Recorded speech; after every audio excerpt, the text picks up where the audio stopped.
Le fait de savoir que tous les nombres entiers sont des produits des nombres premiers était effectivement une bonne nouvelle.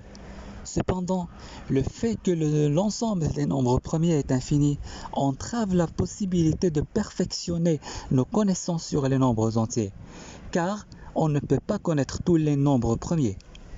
On peut dire, ok, ces nombres premiers sont infinis, mais on peut quand même les ordonner et avoir une suite des nombres premiers. Le premier nombre premier c'est 2, puis le deuxième c'est 3, ensuite le troisième c'est 5, etc.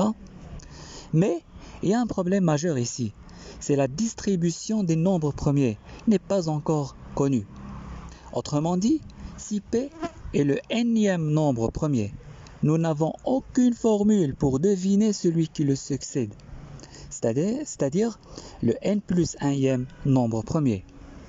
Ce grand problème qui occupe beaucoup de mathématiciens du monde rend aussi impossible d'appliquer l'algorithme d'Euclide sur des très grands entiers.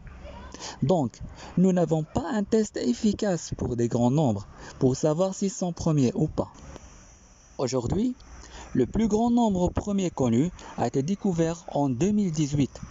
C'est 2 à la puissance 82 589 933 moins 1. C'est un nombre qui comporte 24 862 048 chiffres. Qui peut faire mieux alors ?